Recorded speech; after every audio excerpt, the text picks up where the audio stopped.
What's really interesting, what we find sometimes is employers will be offering benefits and they're not utilized. And it can be just as expensive or maybe even less expensive to offer something that the employees would utilize had they just asked the question.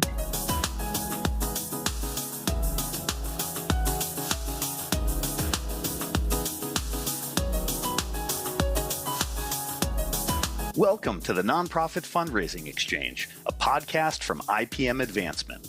We believe strong nonprofits can change the world, and our goal with each episode is to bring you insightful conversations with thought leaders from the nonprofit sector. Let's get started.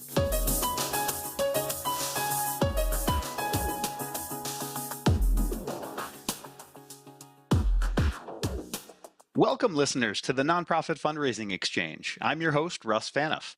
In today's episode, we're taking a close look at nonprofit fundraiser compensation and benefits, specifically how to attract and retain top talent to your fundraising program. AFP recently released its 2024 compensation and benefits study, so we're going to dig into that. We'll also talk about challenges nonprofits are facing in the current environment and offer practical advice for attracting and retaining fundraising staff that you might put into practice. Let's meet our guests. Returning to the podcast, we have Dr. Colton Strasser, a nonprofit consultant and researcher and founder of Colton Strasser Consulting. He's also a member of the IPM Advancement Consulting Network, and he was lead researcher and director of the 2024 AFP study that we'll be talking about today.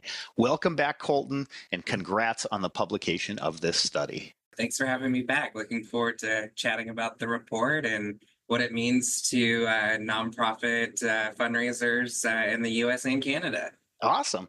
Well, also joining us today is Julie Tremarchi, Senior Consultant with Nonprofit HR's Total Rewards Program. Pleasure to meet you, Julie, and thank you so much for joining us today. I'm really looking forward to your thoughts about this research and what you're seeing with clients. Thanks, Russ. Thanks for having me. I'm also excited for this conversation and to get into this topic. And thank you, Dr. Colton, for putting the study together. So before I get to my first question, I want to provide some context for our listeners. We all know that philanthropy is changing. The percentage of individuals giving to nonprofits has reached its lowest point in about 4 decades. Giving USA's recent report showed that giving by individuals is down about 2%, a little more than that, and donor behavior continues to change. At the same time, our industry is really still recovering from COVID-19.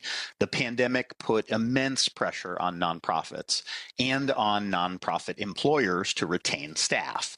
Picking just one statistic from this compensation report, 55% of nonprofit employees surveyed for last year's study were looking for new positions. Now, to me, that's an indication that a lot of people were just simply burned out. They were ready to move on from their COVID-era positions. This year, this study, that number is down to about 20%. But for nonprofit employers, retention remains a major challenge. In this discussion, we're going to talk about the importance of retaining fundraising talent.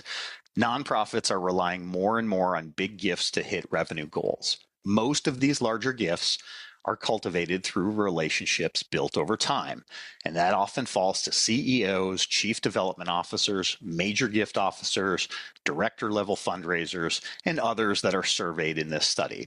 CDOs and gift officers made up about 51% of respondents.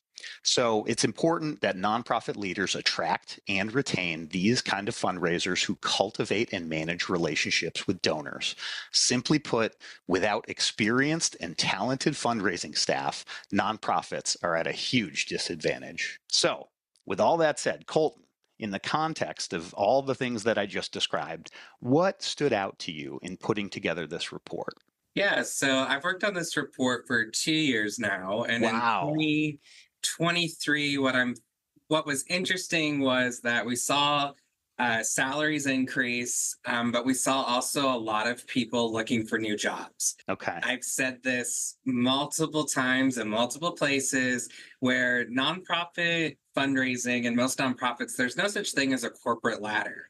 Instead of climbing to a new position and working your rankings from development associate to manager to director, like that's not a linear path when many organizations are small and there's usually one fundraiser. And so what we're finding is, I call it cliff jumping. Where instead of climbing the ladder, you oftentimes have to switch organizations to switch jobs to advance in the field. Yeah. And so we talk a lot about retention and how long people have been at an agency, but one of the major challenges is you could be at the same agency for 30 years and have the same job that you started with. Yeah. You might get a nice little title that might text senior in front of your role just to give you a little bit of an honor. But last year, a lot of people were moving and salaries were going up. What I find interesting this year is I think a lot of people are getting comfortable with where they are. They might be in that new role that they switched into.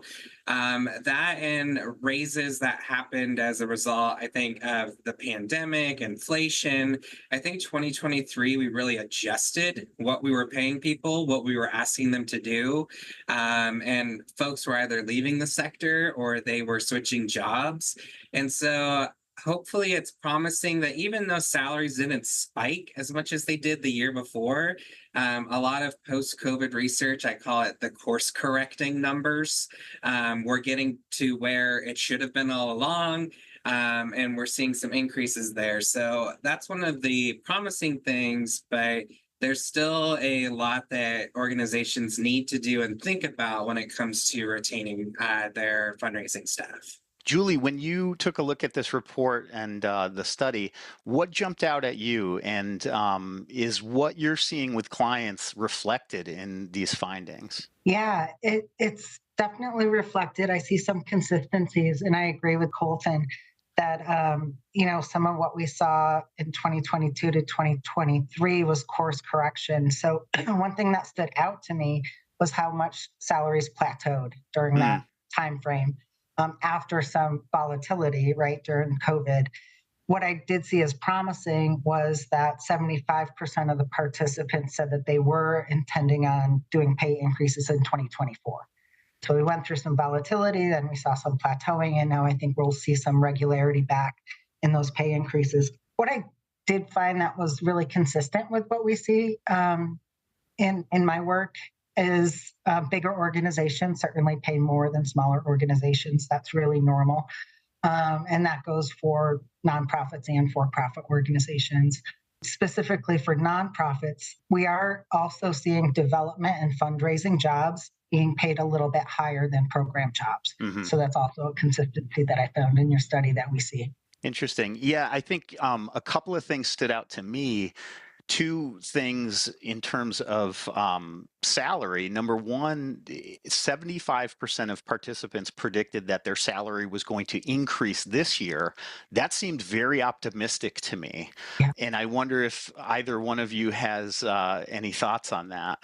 I would say a lot of agencies are doing, their annual cost of living increase sometimes, and some like forms of government, it's like, okay, 3% every year is kind of what you expect. That worked really before COVID, but the cost of, with inflation and salary increases, that whole 3% was kind of consistent over time.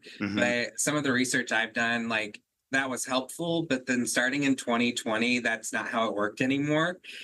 So even with giving someone a 3% increase with inflation, it's like, oh, well, technically you're making less, or your purchasing power is less than it was.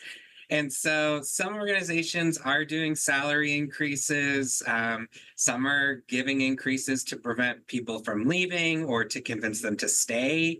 But I don't know. I think having hope that your salary will increase is good, but I think there's a lot of underlying issues around salary increases and how agencies are framing things, and sort of how fundraising in general works, that I don't know, maybe they'll see an increase, but I don't know where they're getting their data. Yeah, it seems really interesting to me that we're talking about, in this year's report, there's this plateau, right? And suddenly you're going to go to 75% next year that people are going to see a bump. I just don't see how you get there. Yeah. So I thought that was interesting. And then the other thing I thought was really interesting was the huge discrepancy between what smaller organizations pay compared to larger organizations. There's a 54% higher salary rate for larger organizations. If you're at $100 million or larger organization, it's more than half. And so that's such a huge difference in salary. And I think, again, to your earlier point, Colton, really the way that a lot of people get ahead salary wise, compensation wise, is you have to move. You have to go from one organization to another. Yeah. And I think specifically in the development jobs, you see turnover about every 18 months. That's really typical. Yeah. And the way to make more oftentimes is to go to a bigger organization because they pay more. Yeah. Some of the why behind that is who you need to compete with for talent. So if you're a $200 million organization, you might not be looking for the same talent as a $2 million organization. Yeah. And that's where the big difference is. You're going to be looking for somebody with probably a lot broader experience and depth of experience if you're trying to keep up with a $200 million operating budget than an organization and the experience that they might require for a $2 million budget. So absolutely, yes, the career progression oftentimes isn't within one organization. It's moving to bigger organizations or more complex organizations. For sure, that is a reality. Yeah. And I would say, I know we're at kind of just the top of this conversation, but for those listeners who are interested, go to our show notes. There's going to be a link to this study that you can go download this information and look at this report. It's really, really interesting. Yeah. There's a lot of great information. Colton did an amazing job with this, and I just think there's so much rich information in here that you can take away and apply to your situation and your organization. So it seems like there are some real differences between what fundraisers are making, what people at national organizations are making, and international organizations. We see bumps of like 21% and 24.6% for chief development officer positions at those national and international organizations.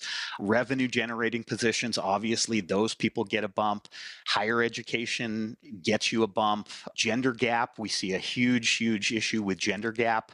But interestingly, for our Canadian friends, that gap is quite a bit different. It's a 4.4% gap for women versus men. Men are making 4.4% more than women in Canada. In the United States, it's a 21.2% gap. It's huge.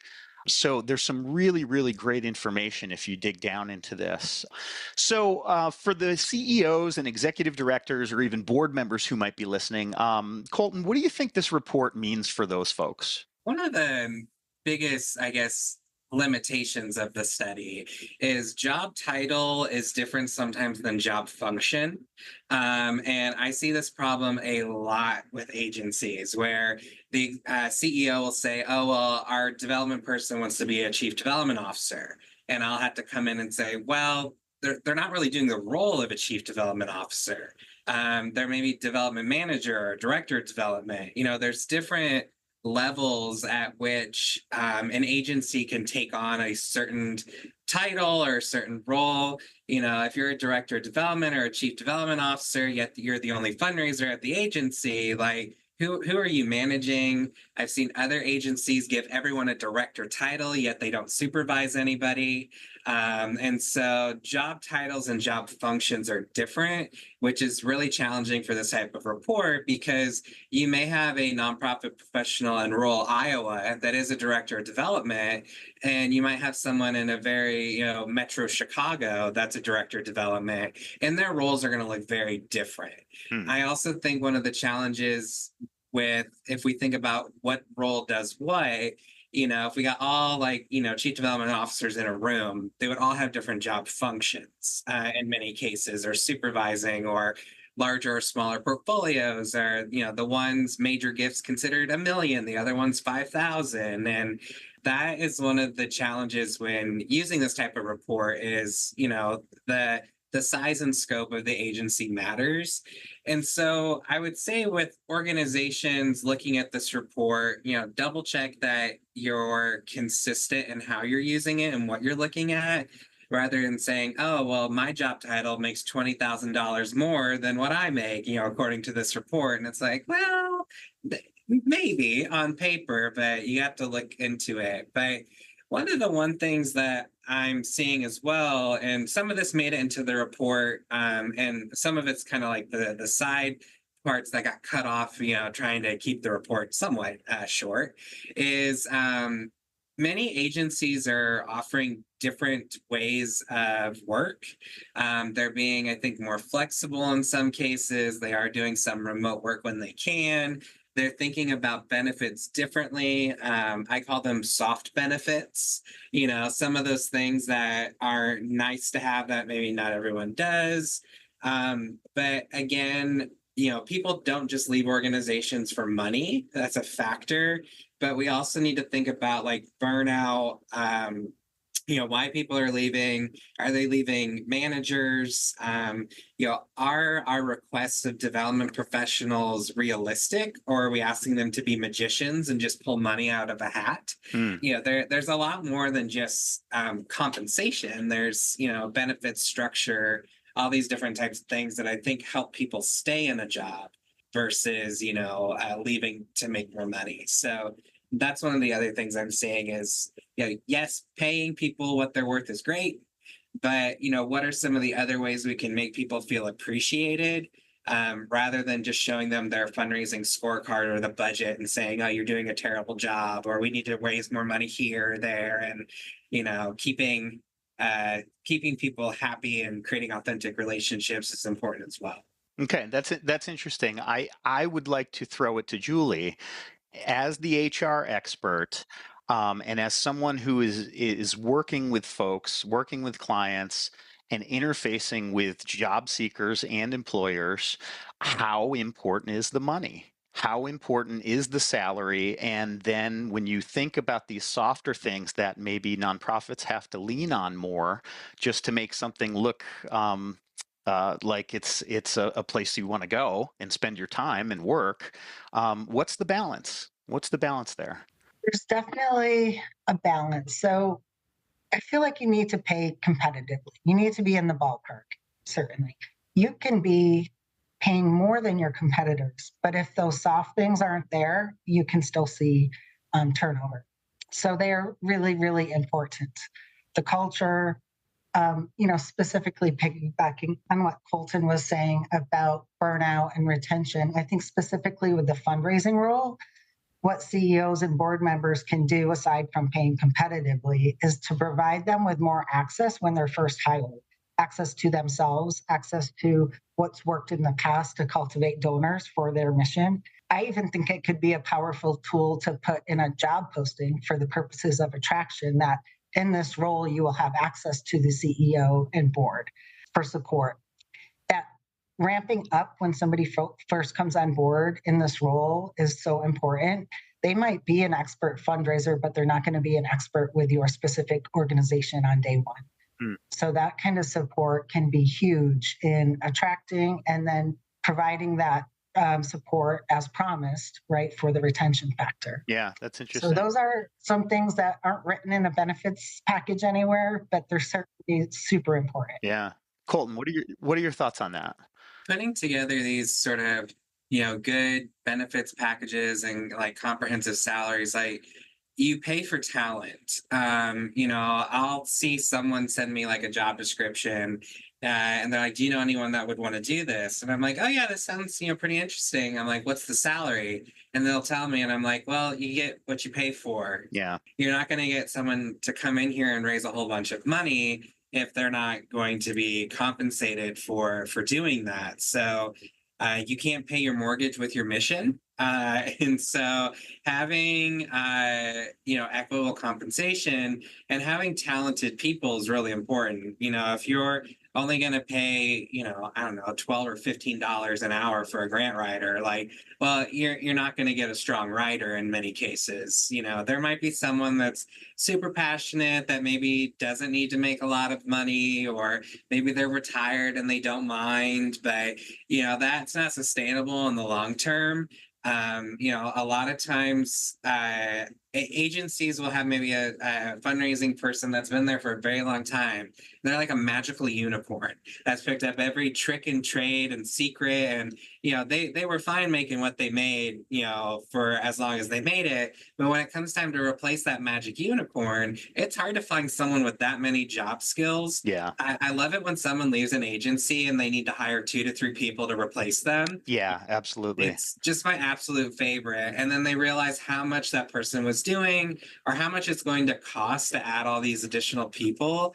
And, you really need to plan for that, because what you're paying someone now might not be exactly what is going to be needed to pay them in the future. Yeah. And I think agencies need to be mindful of that. One, pay your current people great, but if they don't mind, which some don't, that's fine. I do, but having it be known that, like, okay, you're not going to capture that unicorn again for that price. Like, you got lucky. Yeah. And so just being realistic about job expectations. And that's another thing with both job descriptions and packages and stuff, is help people understand what they're coming into. And I think a lot of it goes into job descriptions and interviewing, especially interviewing. Like, help people understand what's the goals for the first 90 days or the first, 180 days. If you're, wanting to hire someone to start a corporate giving program out of thin air, that's going to be challenging because your agency doesn't have any corporate partnerships already. So just helping them understand how they're going to be evaluated within the role can help you, or the candidate, weed themselves out of the process. Because if your goal for the first 3 6 months, I'm like, oh, well, I could do that. I might be a good fit. Or, I've read some of the other goals that they're told after they've started their job. I'm like, yeah, I would have said no to this because this isn't realistic, or I don't have that skill set. So helping them understand that, particularly because not all fundraising types are the same. I'm really good at corporate partnerships. I'm not good with individual donors. Like, Yeah. that's just me. But the job description said 80% individuals. I'm like, I'm not going to do that because that's Right. my expertise. But if it was 80% corporate, I'm like, oh, I'm in, I can rock that. Yeah, good points. So a follow-up question for you, Julie. Knowing that this kind of soft aspect of benefits is part of that equation of engaging employees and engaging prospective employees, how much is the mission and vision of an organization, how much does that factor into that exchange with an employee or a potential employee? Are organizations going out there and looking for that fit? Like, is that a part of it? Yeah, for sure. And I think we're seeing that more and more. One thing I thought was really fascinating in your study was fundraisers with PhD have a 15% premium on their pay versus people without that PhD. And what we're seeing is more non-degreed candidates being accepted into roles for fundraising and just in nonprofits across the board in many different positions. And it goes to people who have lived experience that directly relate to that mission. So they're going to speak in a voice maybe with more authenticity and more passion. They're going to really know the mission inside and out and have a deep belief in it. So that whole PhD and education piece, I think we're going to see change over the next several years, and lived experience is going to be valued great. So in a greater way. So I think in that screening process for candidates, you'll see that more and more. So one more question before we leave this aspect of the discussion. Are organizations actively measuring these dimensions? So are they paying attention to it? Because we know it's soft, but at the same time, there are enough of these dimensions that it sounds like these organizations should be in some ways measuring this so that they can keep track of it, right? And know how competitive they are in this landscape. Yeah, when we have clients come to us who are interested in doing things a little bit differently, they're not just looking at experience and do you have a degree? If now is the degree related? Because we know too, for equity purposes, not everybody has access to higher education degrees. So there's definitely a different look and there's different ways to measure it. And where we usually start is what are the values of your organization? And we try to narrow those factors down to something that's manageable and then figure out, okay, now if these are the most important values to the organization, how can we measure them? So yes, we've helped organizations with kind of equity calculators and where somebody should be in the range based on their values and different metrics that they consider important and valuable to the organization.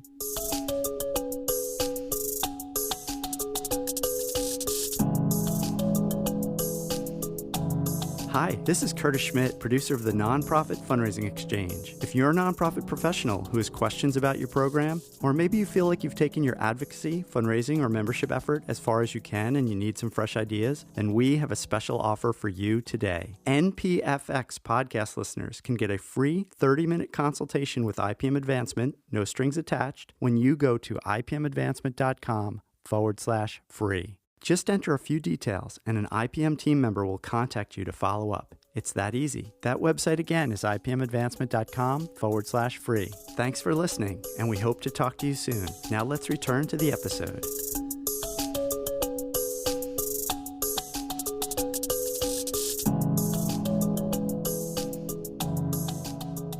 So I think my next question is because we do have a wide range of folks that listen to this podcast in organizations that aren't the $100 million organizations. How can smaller nonprofits compete? Obviously, we've talked about these softer benefits. We know that typically a lot of smaller nonprofits can't compete on the salary aspect of it. What can they do realistically to compete and retain the best possible people and avoid having folks cycle in and out on that 18-month schedule?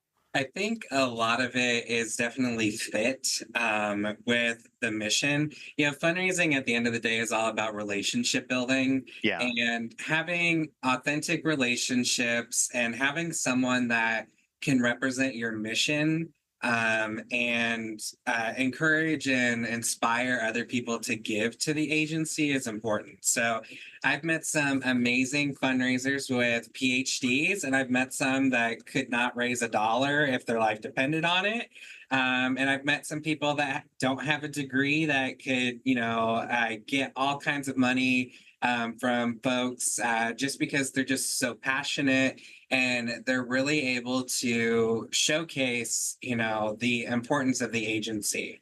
Now, I don't know if you've read a job description lately for any type of fundraiser, but they're boring and they're templated. So one of the major things that I think is lacking from our field is when we're putting together job descriptions, helping candidates understand like what they're going to be selling, helping them understand what is the impact of the organization. Like every day you come to work, you help this happen, or your donors help, achieve this. And so I think a lot of times we don't talk enough about how fundraising professionals are helping the agency run and thrive, and what is the actual impact of that agency. And it's one of the major things that I think a lot of organizations don't do well is explain their impact beyond outputs. What a topic for another podcast. Absolutely. That's what I'm finding is we're asking fundraisers, both at small and large organizations, to essentially sell our product, which is, the program that we're doing. And in some cases, controversial opinion incoming, we need better products to sell. So if agencies don't know their impact, they don't know how well their program's working, we really need to help people understand our impact and our donors, but we have to give that information to our frontline fundraisers to help raise money for those programs. And so even if you're the smallest of nonprofits or mid or large size, like helping people understand when you come here, this is the type of thing that you're going to be asking people to invest in is super helpful, because it's really hard to, be a used car salesman sometimes as a fundraiser where you're like, well, it runs and drives. Like, Yeah. that's all I know. So, really equipping them with the best information possible, rather than just hiring, a fresh new face in here to be like, oh, well, they've been to the country club before. They should be able to raise money. Yeah. I'm like, well, it's going to take a little bit more. Right. Julie. For small organizations, it can be important too if you're not big enough to have a dedicated fundraiser. If you're really small, how can you involve all the people who you've already hired who are passionate about your mission to help get the word out, to help explain what the organization is doing, what your mission is? Can be simple things like social media links that are shared, by your staff out into LinkedIn, just different things to get the word out about your organization and lift it up. Excellent. Let's talk about how the nonprofit itself benefits from kind of approaching all this with a plan, having a good compensation and benefits package that is going to be attractive to talented fundraisers. Julie, let's start from your perspective. Why is it in the nonprofit's best interests to take the time, put in the work, and create a compensation and benefits package that's going to be really appealing to people? Sure. I just think it's foundational and it's absolutely essential for any nonprofit. I mean, they're typically not selling a service or a product. So the fundraising is really how you keep the lights on and how you keep the mission supported. There's a few exceptions to that. Sometimes member associations collect member dues, but for the most part, the broad nonprofit industry, your fundraisers are really vital to the organization's interests. And if you don't have that as your foundation, then it's not going to survive and be sustainable. So, Julie, I want to turn to the practical on this and present you with just a hypothetical. So, say you have a smaller organization, maybe a mid-sized organization, and they're looking to hire someone, and they're offering a living wage, but maybe it's not quite as competitive as they'd like. What would you recommend to them to kind of build out something that would be very attractive to job seekers? Sure. So I think the baseline is providing health and welfare benefits. Those are typically offered. When clients come to us and ask us what kind of benefits offering should we have, and maybe they'll already have a few on the table. Typically, what we'll do is a benefits assessment, and that can involve doing focus groups with their employees. So it's really interesting. What we find sometimes is employers will be offering benefits and they're not utilized. And it can be just as expensive or maybe even less expensive to offer something that the employees would utilize had they just asked the question. So some of it is really getting to know your employees, knowing what they value, knowing what's important to them, maybe what stage in life they're at, because that can make a difference. If parental leave is important, maybe adoption services are important. And in some environments, those things might not be important at all. It might be, I need help with my commute. Can I get help with a bus pass? So it can really vary widely. And my recommendation before you just start picking things out of the toolboxes as far as benefits offerings is to get to know your employees and know what they would value the most if you offered it. Great. Colton, I see you raising your hand too. I totally agree with that. And, I've learned a lot about HR the last couple of years by hiring more and more staff and realizing what they want and trying to give that to them is helpful. I feel like I inherit a lot of employees with PTSD from former employers where they're like, wait, we're allowed to do that? And I'm like, yeah, that's fine. Like, and so, some of the examples, like, one of my staff wants to work remote. So they work remote 2 days a week. I still hear from them throughout the day. It's fine. Their work gets done. Or oftentimes when hiring someone, they'll be like, oh, well, that's not part of our benefits package or policy or whatever. Well, do you want them? Well, yeah. Okay, great. Let's figure it out. Not everything has to be set in stone, or, it depends on what it is. But, some employers for a while were saying, oh, well, we'll offer you health insurance 90 days after you start.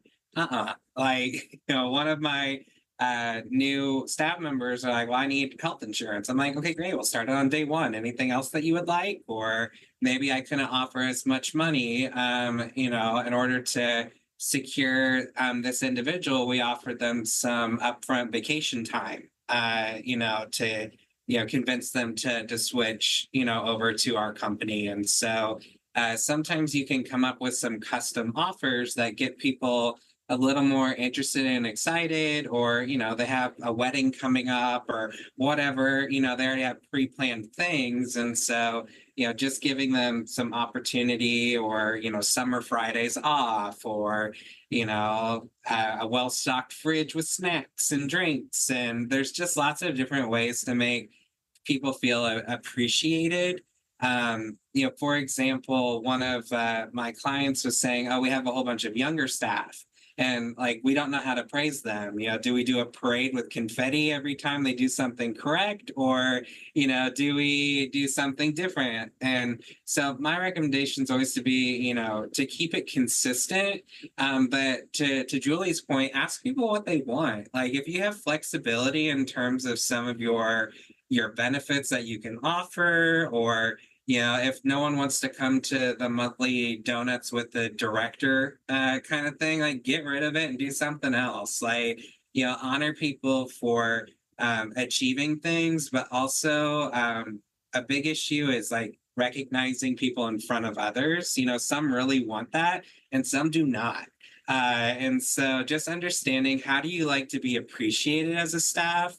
And how can we make sure people are feeling connected to the agency? So be flexible in what you offer, but also see what does your maybe entire staff, or just each of your staff, how do they like to be appreciated? And that makes people, I think, feel more connected to the workplace. Sounds like the big takeaway is don't assume. Yes. Ask questions, have that conversation, and don't assume, and then don't decide, and then just let it roll forward. Keep asking questions, keep that line of communication open. Yeah. I think it's good to reevaluate that benefits package at least once a year to make sure what you're offering is still being utilized, and if not, to be able to make those adjustments. So don't just set it and forget it. Excellent. There's two more things I want to cover that I think are really important. One is the gender gap. The other is diversity. Let's tackle diversity first. We know that it's just been an uphill climb to get more diversity, get more representation in the fundraising industry. It's been a difficult thing, and it seems like when you have that representation, when you're at an organization that is fortunate enough to have good representation and diversity, you attract more diversity, right? When you don't have it, it tends to make people feel uncomfortable and pushes people away, right? And so it's this kind of self-fulfilling prophecy at some organizations that you can't attract people because they don't want to be the only person of color on a staff. I'm interested, Julie, in if you run into that with candidates or employers, if you see that happening, and how can organizations get past that? I think organizations need to be thoughtful and deliberate and have goals with metrics tied to them so that it's actually being measured. So what percent of your candidates are from diverse populations? I think that's, hiring diverse people in all the ranks will help with exactly what you're talking about. I think that what I spoke to earlier in regards to fundraisers, with that PhD, kind of maybe it's a previous requirement. I think that should be taken off of job postings. I don't think that the educational requirement is required to do that work. I think lived experience is as important, if not more important. Some of those things can open doors for people who don't have access to education and maybe create some more diversity. But I think the bottom line is organizations need to be thoughtful and intentional and have processes in place that open up the candidate pool. And Colton, what are your thoughts on that? In addition to everything Julie said, like, really making sure if diversity is a goal, asking yourself the question first, why aren't you diverse? Because sometimes that will give you some ideas of what needs to change. And then, if an organization is going to have a goal around diversity, it oftentimes means that they're going to have to do something different as well. And so whether that's changing their hiring practices or being, more aware of, different religious holidays and how that connects to different things. And, being able to create an environment where people feel welcome is really important. And so I agree a lot with, as someone with a PhD, I know some folks that have no, college education could fundraise circles around me just because of their lived experience and what they do. And one of the best fundraisers I know used to be a restaurant manager. So, there's a lot of qualities that we can get in different ways. And I rather have someone with, a connection to the mission and a background in it, lived experience, able to really tell a good story about why giving to our agency is better than maybe giving to another. And some people don't have that. Yeah. Julie. One more thing I would add is organizations should really take a look at their board of directors when it comes to diversity. Yeah. Aside from the employees that they hire, the board of directors hopefully reflects the community and the mission that they serve. And I think that's a highly important point. And if the board doesn't reflect the communities that they serve, maybe they need to take a look at switching some folks out. Yeah. So the last thing I want to do before we wrap things up and do takeaways is address the gender gap. So this obviously, again, in the U.S., it's over 20%. I believe 21.2% is the difference between what men make and what women make for salaries in nonprofit fundraising roles. And it's a huge disparity. Obviously, Colton, I want to ask you first. Probably didn't come as a surprise as you did this work, but what are your thoughts on it? I don't want to say I wasn't surprised because it's just something that's been prevalent in all industries, but really making sure that you negotiate, that you, think about what you're worth, what you want to make, what flexibilities you want, rather than just taking the first offer, unless it's a really good offer of exactly what you want. You can ask for more flexibility or different things, and so that's my number one piece of advice is the more we can encourage people to negotiate and ask for what they want, the better. The other thing I think agencies need to be considerate of is posting salary ranges, because that I think eliminates part of the equity gap, because we know doesn't matter who's taking this role, this is what's budgeted. And with salary ranges, like a realistic range, not like 50 to 100,000, 60 to 68, or this role pays 70, just keeping it transparent.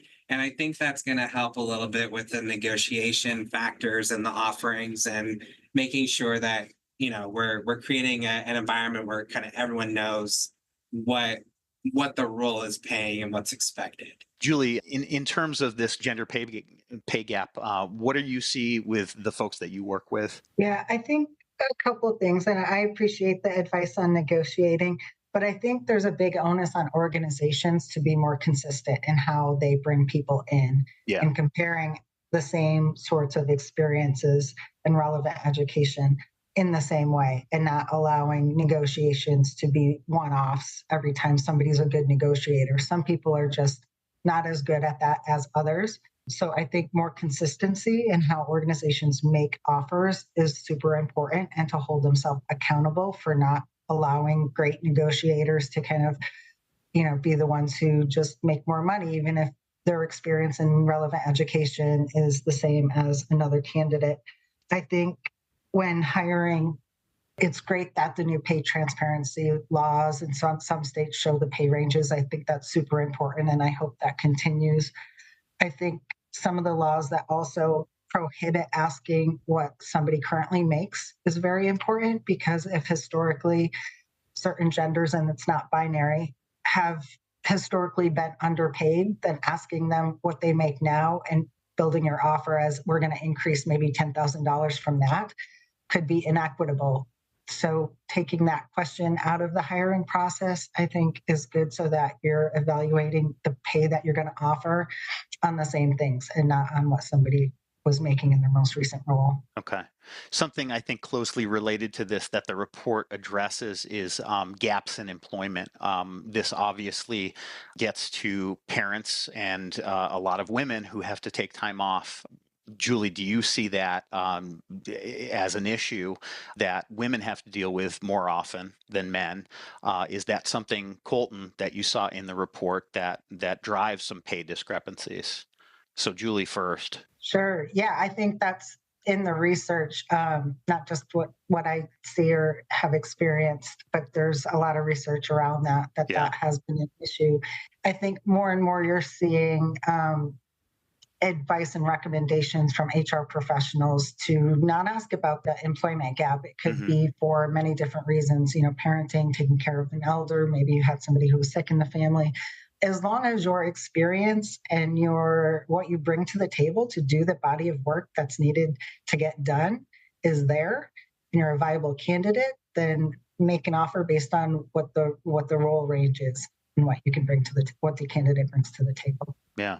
In the research, we found that, women are more likely to take off time either for children, taking care of parents, grandparents, things like that. One of the interesting things I saw this year compared to last year was a higher percentage of men were taking time off for those things as well. And so I think that's promising. I'm seeing a lot more agencies offer paternity leave. And so that's kind of a nice benefit as well. Or, I know an agency that offers adoption leave, which is great. There's a variety of different life circumstances that might take someone from the workforce. And I agree with Julie, if they're qualified, they have the background, they're a good fit. Like, we don't really care why they took 2 years off. That's none of our business. They're here now, and they're great for our agency. Then great, offer them the job. It doesn't really matter. Great. Well, let's get to final takeaways. What is one thing you'd like listeners to take away from this conversation? It can be something we talked about or something that hasn't come up yet. So, Julie, I'd like to start with you. I would say use data where possible, like your AFP study. I think it's fantastic. There's so much information in there. I would say participate in other studies when you can. The more data that you have, the better. Usually when you participate, you get data for free.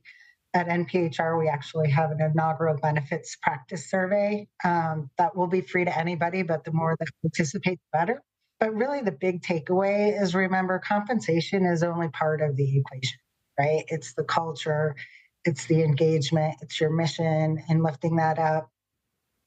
Flex time is so important these days, where and when you work. All of those things, it makes the total rewards package what it is. It's not just about the compensation. Great. And Colton. The workplace is changing, how we worked through COVID, after COVID. Like, we realize that a lot of work in many cases can be done remotely, or it can be done at hours that aren't 9 to 5, or, just being flexible and really reflecting on your agency's compensation, your benefits, like how you operate. And, whatever your employee handbook was 5 years ago may not be what you need today. And so having conversations, with staff and your board, getting input from people, updating your policies and procedures. I see a lot of employee handbooks that are still from the 90s that aren't really updated at all. And so putting in, how you operate as an organization and how the hiring process works, and making it consistent and equitable for everyone as much as you can really help improve your organization and improve your retention. So reevaluating your practices in some cases and reflecting, are we offering everything we can? And, can we do something a little bit different than everyone else? And it might be the thing that keeps people there the longest and really wants people to work there. So, reflect and rethink. Great. That's fantastic. And my takeaway is show them the money. They are your fundraisers. They keep the lights on. but make it a good place for people to work. Make them love coming to work. If you're an employer, just please do that for them. And if you're in a job that you don't like, go find something that you love to do. It's better for you. It's better for the people that you work for. It's better for the organization that you serve, and it's better for the people that are served by that organization. So thank you so much, Dr. Colton Strasser. Thank you so much for doing the work on this report. It's fantastic. I encourage everybody to read it. Thank you so much, Julie Tremarchi. And where can people learn more about you? Colton, you go first. Where can they learn more about you and your work? Yeah, so they can visit my website, which is coltonstrasser.com. And they can also visit the IPM website about some of the work that we partner with y'all on doing. Thank you so much. And Julie? You can find us at nonprofithr.com. You can email us at solutions@nonprofithr.com. And if you go to our website, also that inaugural benefits survey is out there, and we'd love for you to participate in that. Wonderful. Great. Well, thank you both again, Colton and Julie, and thanks to our producer, Curtis Schmidt. Thank you to our listeners. We really, really appreciate you hanging in there and joining us, and we'll see you next time on the Nonprofit Fundraising Exchange. That concludes this episode of the Nonprofit Fundraising Exchange. Thanks to our panel for sharing their insights and expertise. If you'd like to learn more about our panel members or any of the organizations or resources featured in this episode, we will include links in the show notes. If you like this podcast, we would love your help spreading the word. First, please subscribe in Apple Podcasts, Spotify, or your favorite podcast app so you always know when a new episode is released. Second, forward the episodes you like to friends and colleagues or share them on social media. Word of mouth is one of the best ways you can help us reach more nonprofit professionals like yourself. And if you use Apple Podcasts or Audible, please leave us a review. Positive reviews are how many listeners decide whether or not to try out a new podcast. We appreciate your help. For suggestions on topics, guests, or nonprofit organizations you'd like to hear on the podcast, send an email with the subject heading NPFX suggestion to contact@ipmadvancement.com. For back episodes and more resources like white papers, infographics, and blog articles, please visit the free IPM Advancement Nonprofit Resource Library at ipmadvancement.com/resources. Thanks for listening, and we'll see you next time.